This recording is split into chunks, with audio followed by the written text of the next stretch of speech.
श्री सुखदेव जी महाराज वर्णन करते हैं कि राजन सुनो, वृत्तासुर अपने पूर्व जन्म में एक चित्रकेतु नामक राजा था और इसे संतान नहीं थी। एक बार राजा चित्रकेतु के घर श्री अंगरा ऋषि पधारे तो राजा ने ऋषि से पुत्र की कामना की। अंगरा ऋषि ने कहा, राजन तेरे कोई संतान नहीं है, यही अच्छा है। जब राजा ने दुराग्रह किया तो ऋषि की कृपा से घर में एक पुत्र का जन्म हुआ। राजा की अनेक रानियां थीं। किसी ने ईर्ष्यावश किसी माता ने बालक को विष दे दिया और बालक की मृत्यु हो गई। यह देखकर राजा चित्रकेतु और रानी कृद्धति रोने लगी। उसी क्षण वहां पर अंगरा ऋषि और नारद जी का आगमन हुआ।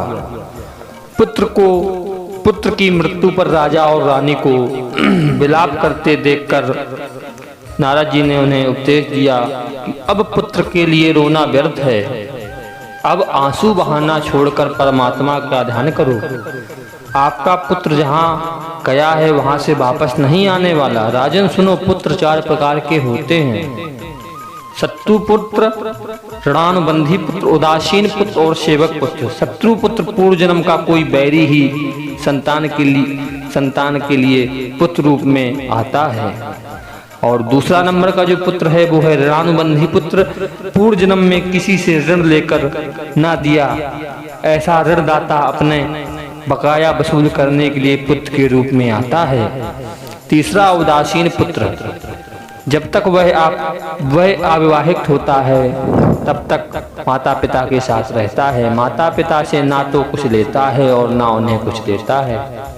ऐसा पुत्र विवाहित होने पर माता पिता से पृथक हो जाता है। माता पिता की यह इच्छा रहती है कि पुत्र का विवाह होने पर उसके साथ उसके 4 हाथ होंगे और वह उसकी सेवा करेगा।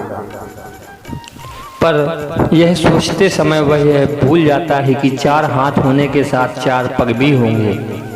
विवाह के बाद मनुष्य अधिकतर पशुवत जीवन ही जीता है।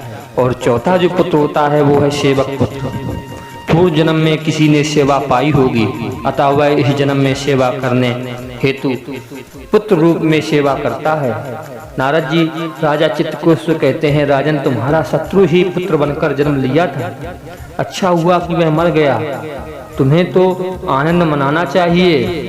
घर, धन, पत्नी, विविध ऐश्वर्य, सप्ताधि ऐश्वर्य, विषय, राज, समृद्धि, सेवक, मित्रजन, रिश्तेदार द्वारा आदि सभी शोक, मोह, भय और दुख के दाता हैं। ये सभी नाशवान हैं। जीवन में हजारों जन्म हो जाते हैं, हो रहे हैं और होंगे। इसमें कौन किसका सगा है और कौन किसका संबंधी है। जिस प्रकार जल प्रवाह में बालू के कण कभी इकट्ठे होते हैं और कभी बिखर जाते हैं, उसी प्रकार समय के प्रवाह में संसार के प्राणी इकट्ठे होते हैं और बिछुड़ जाते हैं। जब उस मृत राजकुमार की जीवात्मा को लाया गया तो वह किसी को भी पहचानता नहीं था। उसने कहा, मेरे तो हजारों जन्म हो गए हैं, मैं उनमें से कौन कौन से जन्म के माता पिता को याद रखूं। और ऐसा कहकर वह जीवात्मा चली गई। नारद जी ने कहा, राजन तुम किसके लिए रो रहे हो? वह जो तुम्हारी और दृष्टि भी फेरने को तैयार नहीं है, फिर भी तुम शोक कर रहे हो। नारद जी ने चित्रकेतु को दिव्य ज्ञान दिया और तत्वापदेश दिया तथा मंत्र का भी उपदेश दिया। उसके बाद राजा चित्रकेतु ने तपस्या की और भगवान के नाम का जप किया। अंत में उसे भगवान के दर्शन हुए।